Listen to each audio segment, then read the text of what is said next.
kondisi seperti apa saja di mana syariat membolehkan proses suap menyuap itu dilakukan.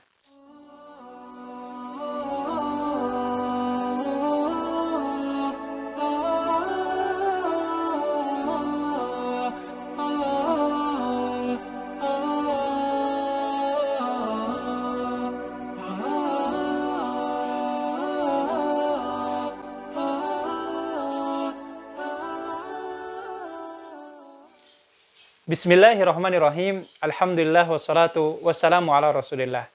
Sahabat yang dirahmati Allah Subhanahu wa taala, menjadi pribadi yang soleh di tengah lingkungan yang tidak mendukung dan seolah-olah memberikan tantangan yang luar biasa untuk kesolehan kita dan idealisme agama yang kita pegang, terkadang menjadi salah satu hal yang kita hadapi dalam kehidupan sehari-hari kita. Satu di antaranya adalah terkait hukum sogok menyogok yang boleh jadi dalam kondisi di lapangan ada satu sistem dan aturan yang tidak dibuat secara tertulis, hanya saja ada kebiasaan yang kemudian sudah mendarah daging dalam sistem kehidupan bekerja dan bahkan mungkin bernegara kita, sehingga secara langsung atau tidak langsung kebiasaan sogok menyogok ini menjadi hal yang dianggap lumrah di kalangan masyarakat modern hari ini, padahal sejatinya perbuatan tersebut sangatlah tabu dan buruk di kalangan masyarakat salafus saleh di zaman dahulu. Betapa tidak, sejatinya bangunan masyarakat yang ideal di hadapan Allah Ta'ala salah satunya adalah terjaganya prinsip-prinsip kejujuran, akhlak dan moralitas menjadi salah satu indikator utama kebaikan sebuah bangsa. Di surat Al-Maidah ayat 42, Allah Ta'ala menjelaskan kepada kita salah satu karakter dan sifat bangsa Yahudi. A'udzubillahi minasyaitonirrajim. Samma'una lil kadhibi akaluna lisyuht. Adalah orang-orang Yahudi, kata Allah, terbiasa untuk memperdengarkan atau bahkan mungkin mendesain berita atau informasi yang isinya hanyalah kebohongan semata. Dan di sisi yang lain, akaluna lisuht, mereka terbiasa untuk mengkonsumsi harta yang haram. Sahabat Abdullah bin Mas'ud radhiyallahu taala anhu kemudian menafsirkan yang dimaksud dengan harta yang haram itu adalah as-suhtu ar-rosya. Bahwasanya yang dimaksud dengan harta yang haram dalam petikan firman Allah Ta'ala di surat Al-Maidah tersebut adalah kebiasaan untuk melakukan transaksi suap menyuap. Maka dalam hadis yang sangat populer di kalangan masyarakat kita disebutkan la'ana Rasulullah SAW ar-rashi wal murtashi wal ra'ish. Adalah Rasulullah SAW melaknat dan mengutuk orang-orang yang terlibat dalam proses terjadinya suap menyuap. Bahkan yang dikutuk oleh Rasulullah SAW dalam hal ini bukan hanya sekedar penyuap atau penerima suap saja. Bahkan ar-ra'ish, kata Rasulullah, orang yang menjadi fasilitator atau perantara terjadinya proses menyuap tersebut adalah orang yang terkutuk atau terlaknat di hadapan Allah dan Rasulnya. Oleh sebab itu, di masa kini, terkadang tantangan untuk menjaga idealisme dan kesolehan kita menjadi sesuatu yang sangat berat untuk dilakukan. Apalagi dalam kondisi medan atau situasi di mana sistem yang buruk seolah-olah sudah mendarah daging, menyebabkan aktivitas suap menyuap ini seolah-olah menjadi hal yang harus dilakukan. Oleh sebab itu, ketika berbicara tentang hukum asal dari suap menyuap, syariat memang menegaskan asas keharamannya. Hanya saja, dalam kondisi-kondisi tertentu, ada situasi di mana suap itu menjadi sesuatu yang boleh dilakukan dengan catatan dalam kondisi yang sangat urgent atau darurat. Lantas pertanyaannya kemudian, kondisi seperti apa saja di mana syariat membolehkan proses suap menyuap itu dilakukan? Dalam beberapa literatur yang disebutkan oleh para ulama, adanya beberapa keterangan yang menjelaskan terjadinya suap-menyuap dalam kondisi yang darurat.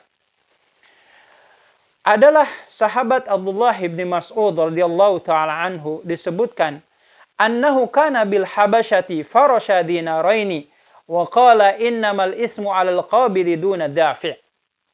Pernah suatu kali sahabat Abdullah bin Mas'ud melakukan lawatan dagang safar ke negeri Habasyah atau Ethiopia. Lantas kemudian di perjalanan barang yang dibawanya itu disita oleh oknum yang tidak bertanggung jawab. Maka yang beliau lakukan saat itu menyogok oknum tersebut sebanyak 2 dinar emas. Maka saat itu kemudian sahabat Abdullah bin Mas'ud berkata, "Innamal ismu 'alal qabidi duna dafi."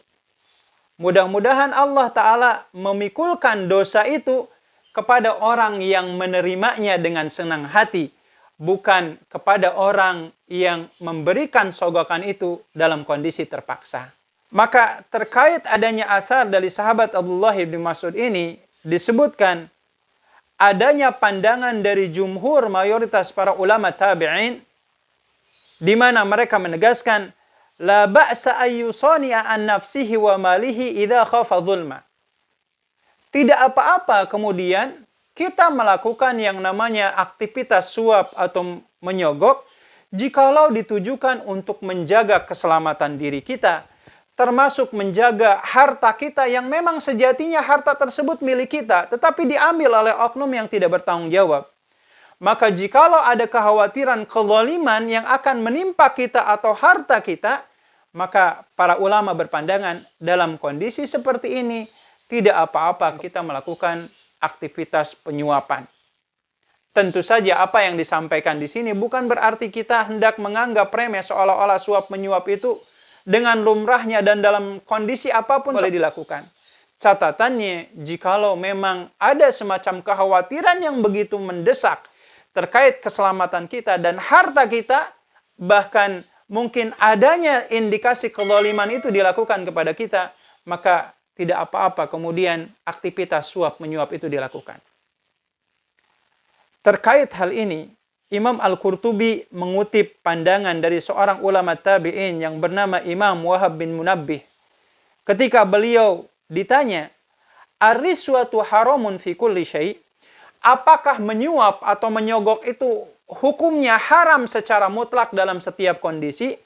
Maka beliau kemudian memberikan jawaban, "Innama yukrahu minar rishwati an turshiya li tu'tiya ma laysa laka aw tadfa'u haqqan qad lazimaka.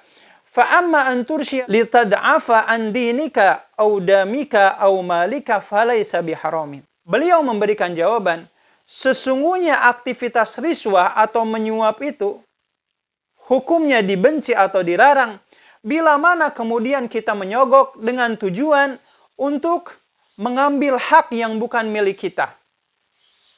Sehingga adanya kezaliman yang dilakukan oleh kita kepada orang lain.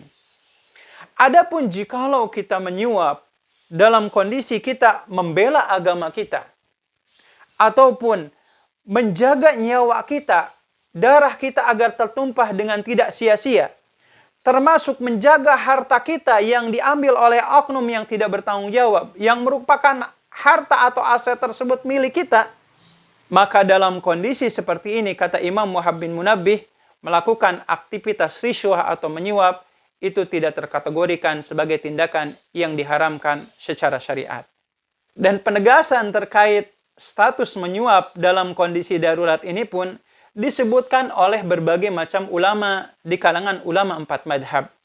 Salah satunya Imam Jalaluddin Asy-Syuyuti, yang beliau merupakan salah satu ulama terkemuka di kalangan madhab Asy-Syafi'i, disebutkan dalam kitabnya Al-Ashbah wan Nadhair, dalam uraian kitab yang beliau susun, ada satu kaidah fikih yang disebutkan, ma hurrima akhdhuhu hurrima i'ta'uhu.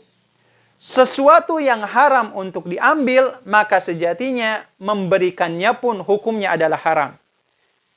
Terkait hal ini, Imam As-Suyuti kemudian memberikan contoh. Kariba wa mahril baghi wa hulwanil kahini wa rishwati wa ujratin naihati wa zamiri. Salah satu contoh yang haram diambil dan haram untuk diberikan seperti transaksi riba atau melakukan transaksi perzinahan, termasuk dalam hal ini memberikan bayaran atas jasa perdukunan ataupun melakukan aktivitas suap menyuap, termasuk dalam hal ini memberikan uang kepada orang yang memberikan jasa untuk melayat jenazah, di mana dia dibayar sebagai kompensasi ketika dia meratap-ratap atau menangis-nangis seolah-olah menunjukkan kesedihan atas kematian seseorang. Pun demikian, kata Imam As-Suyuti Az-Zamiri, uang yang kita berikan kepada orang yang berprofesi sebagai peniup seruling. Wa yustathna suwaru minha ar-rishwatu lil hakimi liyasila ila haqqihi wa fakul asiri wa i'ta'u syai'in liman yahafu hajuhu. Dari semua contoh-contoh yang disebutkan dalam kaidah ini, yaitu diharamkan untuk mengambilnya dan diharamkan untuk memberikannya, ada jenis-jenis aktivitas tertentu yang mendapatkan pengecualian. Salah satu di antaranya, kata Imam As-Suyuti, kita menyogok hakim dengan tujuan kita memang benar-benar ingin memperjuangkan hak kita, bukan untuk menzalimi orang lain. Sebagaimana pula kita diperkenankan untuk wafakul asiri, ini kita menebus tawanan perang yang sejatinya mereka adalah teman-teman kita yang ditawan oleh orang-orang yang membenci Islam dalam medan pertempuran. Lantas kemudian kita memberikan uang kepada mereka dengan tujuan agar saudara kita itu kemudian dibebaskan.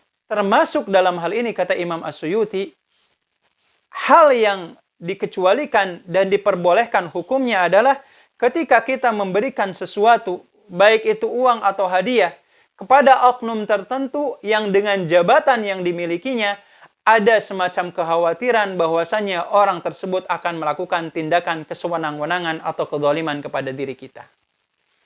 Maka ini adalah salah satu contoh bagaimana kemudian dalam kondisi-kondisi tertentu riswah itu atau menyuap itu diperbolehkan, meskipun sejatinya secara hukum asal suap menyuap adalah tindakan yang bukan hanya sekedar haram saja, bahkan pelakunya dilaknat dan dikutuk oleh Allah Ta'ala dan Rasulnya. Mudah-mudahan ini menjadi salah satu bahan pedoman bagi kita semua, sehingga ketika suatu saat nanti kita dihadapkan dalam sebuah sistem atau birokrasi yang bobrok, di mana di satu sisi kita sudah benar-benar berikhtiar memperjuangkan hak kita, tapi ternyata adanya kesewenang-wenangan dan kezaliman yang dilakukan oleh oknum tertentu, maka sejatinya ikhwati fillah, sebagaimana yang dikatakan oleh sahabat Abdullah bin Mas'ud radhiyallahu taala anhu, sejatinya dosa sogok menyogok itu akan dipikul oleh orang yang menerimanya, sementara kita insya Allah dimaafkan oleh Allah Subhanahu wa taala. Demikian, barakallahu walakum walhamdulillahi rabbil alamin. Assalamualaikum warahmatullahi wabarakatuh.